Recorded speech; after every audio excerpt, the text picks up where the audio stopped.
Welcome to A Night for Truth, conversations on the life and work of Dietrich von Hildebrand, the 20th century philosopher and theologian, with his wife, Dr. Alice von Hildebrand. I am Tom Howard, and we have been speaking of a number of Dietrich von Hildebrand's major works. Alas, many of his major works have not yet been translated into English, which is to the impoverishment of those who cannot read German. We have come to the point, Lily, I think, where we need to pick up the biographical thread. If our listeners will remember, in a sense, we are still in Munich in the years after the First World War, and if you remember your history, you will know that Munich was a crucial city at this time, and that there was a young man named Adolf Hitler who began to emerge into increasingly troublesome prominence, but that also Germany itself was known at that point, or became popularly known, as the so-called Weimar Republic, governed from the city of Weimar, and that state of affairs itself was, in one sense, a disturbing preparation for National Socialism, which most of us know as Nazism.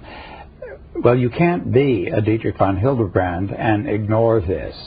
So, Lily, what happened to your husband in these tempestuous days? Entering into the most dramatic period of his life. Yes. What I've tried to do with your help is to sketch very briefly and imperfectly the work that he has been doing in philosophy and religion from 1919, when he started to teach, until the early 30s. Now we have to go back. And number one, already in 1921, my husband managed to be put on the Nazi blacklist. Why? 1921. 21. Already. That was the time, because Nazism started in 19, the moment of the communist revolution and so on. And there was such disarray in the country. The economic situation was so catastrophic that my husband said, his father and mother died in 21, but they had a magnificent property south of Munich. And then the heirs decided to sell it. By the time all the legal papers had been signed, an extremely valuable body, probably worth millions, all that I could do was to buy a box of cigars. The inflation was, running away. I mean, 1,000% a day, practically. Per day, you see. yes. Well, at any rate, the situation was unstable. There was a lot of discontent, and of course, very many Germans had enormous difficulties, acknowledges that they had been defeated, because their one idea was Deutschland über alles. Germany is the one country which is, the most powerful, the most talented, and so on and so on. And in 1921, something very interesting happened. There was a man, probably unknown to my viewers, but he has some fame, called Max Sanier. And his idea was that it is very tragic that Catholic French people and Catholic German people and Catholic Austrian people were fighting each other. And he had the idea of creating some sort of organization in which fervent, ardent, committed Catholics in Europe would unite in some fashion to prevent the horror and the stupidity of the First World War. We could have been avoided very easily, not to repeat itself. And so he invited my husband, who had by now already acquired some reputation as being one of the young leaders in Germany, invited him to attend a meeting in Paris. And many Frenchmen were very bitter about the fact that a German had been invited, for the very plain reason, we can't trust these people. They have devastated us in 1870. They have devastated us in 1914 to 18. These are things that cannot be just brushed off and forgotten. We just have to test them to find out whether there's any honesty in it. And so my husband was publicly questioned, do you admit that Germany is responsible for the First World War. And my husband said, you know, I have no access to the archive. I have no access to the secret documents. If I were to discover that actually it is the case, I would have no difficulty whatever to acknowledging that my country is guilty. But I'm not in a position to pass a final judgment. Now, there was a German journalist who was attending this Congress, and he had written at the very moment that Germans were invited to attend, which was a step towards reconciliation, let us say, and peace in Europe. He had written a very nasty, you know, let us say, a typical case of slanted journalists against XII that was published in Germany. And my husband happened to receive the newspaper and read this article that was nothing but a slanted representation of what he had tried to do and what he had done previously. And as my husband was very Italian, very spontaneous, and he never practiced the virtue called worldly prudence. That was something that was so foreign to me. I cannot accuse him once in the many years of having been worldly prudent. And he happened to meet this journalist. You know, the article was anonymous, and said, what sort of an ass has written this article? And it was the man himself. Obviously, he was furious. He did not say that he had written it, but he took his revenge by immediately sending a telegram to newspapers in Germany and saying, a German declared officially that Germany is responsible for the First World War. That's slanted journalism. And my husband goes back to Munich, and he finds his wife in tears and totally destroyed. He said, you realize there's a scandal in the whole of Germany. All the newspapers call you a traitor. He received a letter from the University of Munich saying that if he could not justify himself, he would be kicked out, and so on and so on. And in things like that, my husband was amazingly calm. He simply said, well, you know, I'm just going to state things as they were. I never said so. I simply said, if it were the case, I would have no difficulty acknowledging, because, you know, truth is for me more important than nationalism. Oh, all right. Well, the thing calmed down. Don't forget, he was a son of Adolf von Hildebrand, who was so revered, particularly in Bavaria and in Germany, considered to be a great man. And it calmed down. But the Nazi party that was just developing at the time already noted down his name. And this is something that he found out indirectly. I'm not going to go into it because, I mean, these are details that would take me too long. And they simply already said, that man is a traitor, and we'll take care of him when we come to power. Because they wanted to come to power, and they achieved it. On the 8th of November, 1923, Hitler led his famous putsch. The beer hall putsch in Munich? That's it. And it is interesting, many people say, well, of course, because, you know, Munich was already pro-Nazi and so on. No, it's simply because Munich, Bavaria was not Prussia. And in Prussia, the rules were so strict, and there was police and this and so. In Bavaria, life was very free. You know, it's already much more Catholic and much more Austrian. I mean, they don't take regulation that seriously. So it was much easier for him to put up a putsch in Bavaria, and that in Russia it would have been inconceivable. He would immediately have been shot. And so they took over the city. You know, I'm not going into the historical details, which my husband relates at length. And, you know, the city of Munich is separated by a river called the Isar. He was on one side of the Isar, and the university was on the other side of the Isar. And he comes out of church early in the morning. As I told you, he was a daily communicant and never missed Mass. And he meets an aristocrat, a count or a duke or something, and he said, do you know what happened last night? And of course, no radio and no television at the time. My husband knew nothing.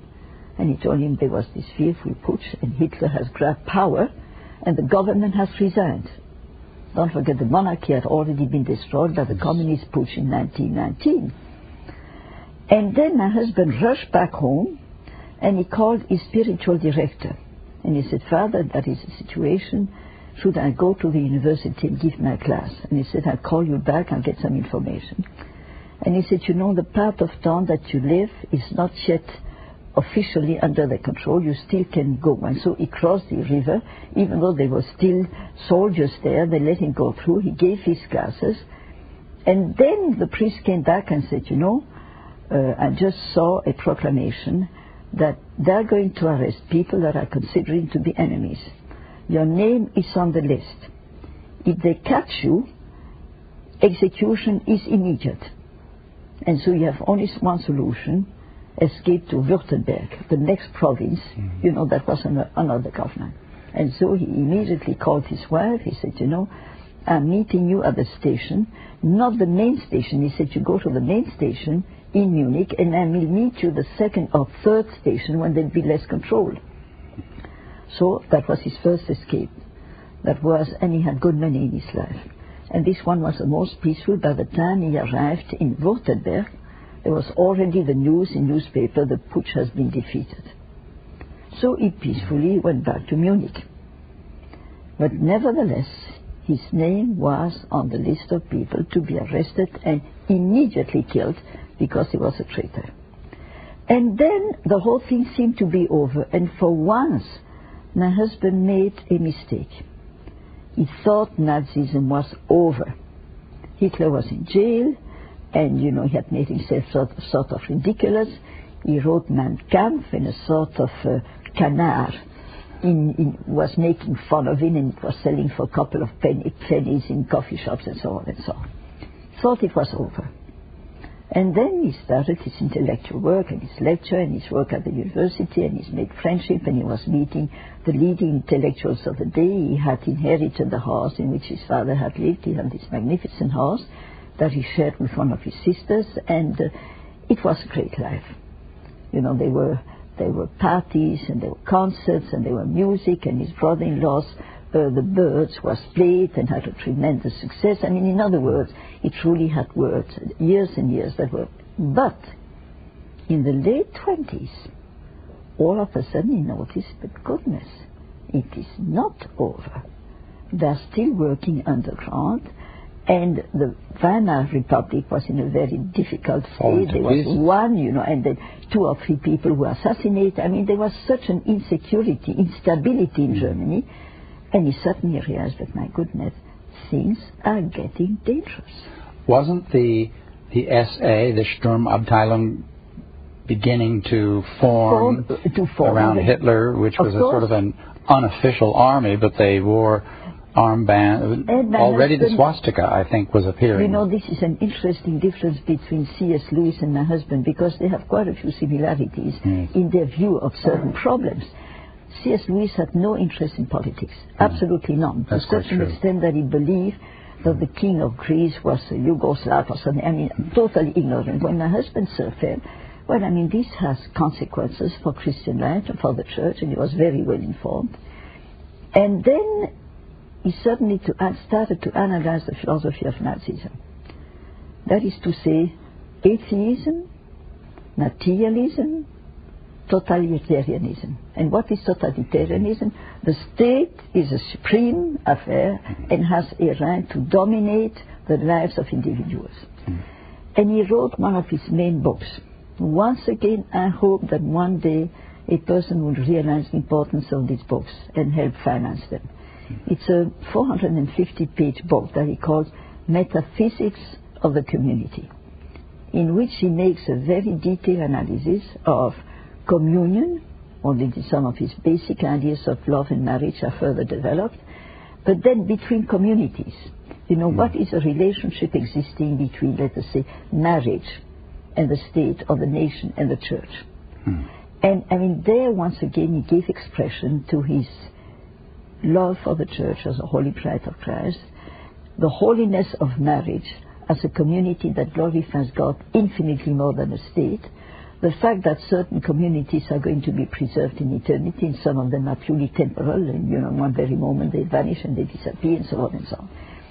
And it was published in 1930, if my memory is correct. But to his deep sorrow, he started to give more and more talks warning people, and he saw that even good people were getting increasingly confused, and that was one of the very bitter experiences of his life. You know, that good people can be so influenced by the zeitgeist that even though you warn them or you re-warn them, you know, some people don't want to face the fact that the situation is as bad as it is. You know, at this very point, I don't know whether your viewers know what an extremely rare person your husband was at this point, and what a rare sort of insight he had, because as you say, and it can only be stressed, it can't be stressed too much, probably millions of well-intentioned people, not just Germans, were totally taken in by the rhetoric of National Socialism and Hitler. I mean, many Americans, and as we all know to our sorrow, half of England was totally hoodwinked by this. There was one lonely voice named Winston Churchill. Later, who... Not in the 30s, it's only truly in the late 30s that he woke up. The latter part, he began. But for your husband to be right there and to see it, because, you know, Hitler, I happen to be reading a 1,000-page biography of Hitler right now, and, you know, when it suited him, he would speak in quite a cavalier way about his divine vocation. That he would talk about Almighty God, and God is my helper, and God has appointed me to this. He used the name of God when it was convenient. When it was convenient. Never, you know, to call him a Roman Catholic, as many people do, is a lie. My husband told me at the age of 14 he spat the horse after having received Holy Communion. He never went to church. He never practiced. I mean, it's perfectly ridiculous to call him a Catholic. But the man has a sort of hysterical charism. Yes. That just, you know, shouting and screaming and so on, and people were impressed. But I mean, what broke my husband's heart was that Catholics became blinded. Yes. You know, because they had, so to speak, the dogmatic formation enabling them to see the evil. And you see, one thing is, number one, we don't like to face evil and dramatic situation. I mean, if I were to say to you today, I believe the moral situation in the United States is so catastrophic that it's going to lead to our doom. I don't know how long this is going to last, but sooner or later we're just going to be overwhelmed by the Chinese or the Muslims. Many people are going to say, prophet of doom, no, we don't want to listen to you. Cassandra. The second thing, and this is the economic situation, as I told you, and the third, which I believe is very crucial, Catholics were a minority in Germany. And because of their allegiance to the Holy See, they were always accused of being bad German citizens. Yes. And so as soon as they had a chance, they tried to show, so to speak, that it was in no way true. They loved Germany and they considered Germany to be a magnificent country. You find something a bit analogous in the United States. The Catholics, you know, particularly beginning of the 10th, were a minority. And they were accused of their allegiance to Rome, and therefore, you know, they were not good American citizens. And so they were always very conscious of the fact, I don't want to be accused of not being a good German. Yes. And then, as I said, the wish to blind oneself in front of evidence. And that was for my husband a deep source of sorrow, which he traced back to his first experiences at the university when he saw that Catholics were losing the sense for the supernatural. And he wrote a book called Timely Questions in the Light of Eternity. You know, and the idea is, it's only when you keep your eyes fixed on eternity that you find the solution of temporal questions. Did he write that during the 20s? Yes. Yes. Do we not have it in English? No, my dear one, as I told you, 60% of his works are untranslated. And, you know, unfortunately, I'll be in my tomb when this is done, but I still hope and beg people who understand the importance of his message, you know, to try to collaborate. I mean, there are so many, thousands of pages that need to be translated and would do us so much good. Because this point of view was virtually unknown. But it was... I mean, he must have been a very lonely figure in one way. Well, he was lonely. I mean, he said to me many, many times, I stood alone. You know, truly I would like to say, now that he's dead, he was an unsung hero. But he did not sing to be praised. He sang to serve God. And the situation degenerated, and to his sorrow and horror, you see that even bishops were confused. You know, well, this is good, and you're too severe, and you're a prophet of doom, and I mean, after all, in such a situation, let us try to redeem what is good, and so on and so on. And one of them said to my husband, horror, all that Hitler needs to do is to convert, and then everything would be nice. He said if he converted Eminence, or Excellence, he should go to a monastery and do penance for the rest of his life. That's what he answered. Well, the situation became worse and worse and worse, and when he became Chancellor of Germany on the 30th of January, 1933. And I recall, it was before dinner time, and I went to my father's office, and he was reading the newspaper, and he said to me, we are heading for war. Really? I never forgot that. And then he said to his wife, you know, I'm heartbroken, we have to leave. I cannot stand to stay in a country held in the hands of a criminal. And he always referred to Hitler as the criminal, you know, because of his atheism, materialism, anti-Semitism. And my husband always said, someone who is an authentic Catholic cannot be an anti-Semite, because Christ was a Jew, the Holy Virgin was a Jew, you know, the apostles were Jews. We recognize them to be the chosen people. You know, this was one of his basic theses. And then the last moment that Hitler grabbed power, immediately, this was forbidden and so on. He started seeing Jews arrested on the streets, and he started screaming in protest. And of course his friends would say, for goodness sake, you know, control yourself. I mean, tomorrow will be in a concentration camp. What have you achieved?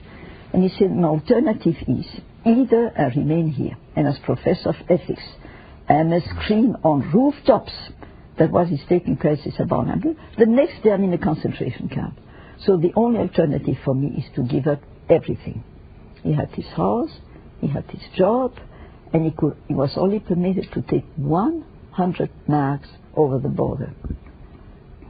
Overnight, he was a beggar. Penniless. Absolutely, and that's how I met him. You know, that was many years later. He was a happy beggar. And why do I say happy beggar? Number one, because he knew he had done the right thing. Number two, because he was very Franciscan and always said to me, the Franciscans, you know, at the time of St. Francis, earned their food by begging.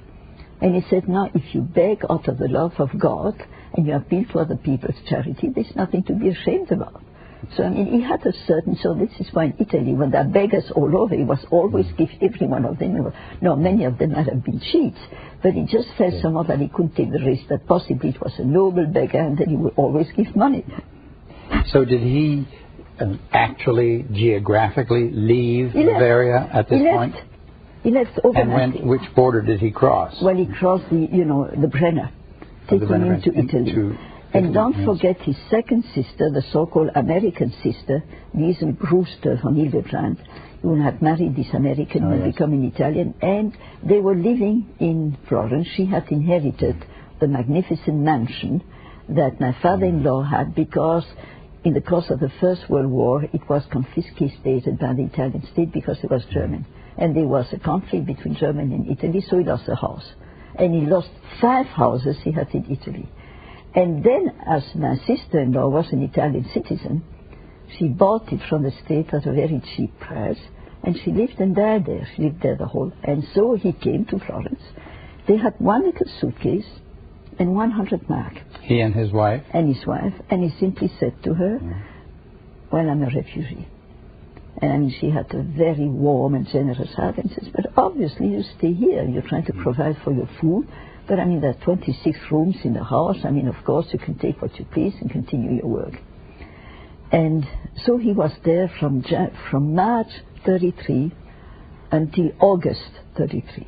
And in August 33, a nephew by marriage of one of his sisters who was a young journalist in Rome, came and said, discussed the situation. He was very anti-Nazi. He was only 25, but he was very bright and politically very alert. And he said, you know, there's only one politician in the whole of Europe who is opposed to Hitler, and his name is Engelbert Dollfuss, who had become a young chancellor at the age of 42 or 43. All right, and with Chancellor Dollfuss, we must end this session, but this is like a thriller. Well, the next one is more exciting. Tune in to hear, because this is a very, very dramatic part of 20th century history, and I think the viewers will be fascinated to hear what is coming next, the whole episode with Chancellor Dollfuss. So thank you, Dr. von Hildebrand, for this particularly exciting episode, and I can say with a great deal of truth there is more to come. Thank you for joining us for A Night for Truth, the life and work of Dietrich von Hildebrand.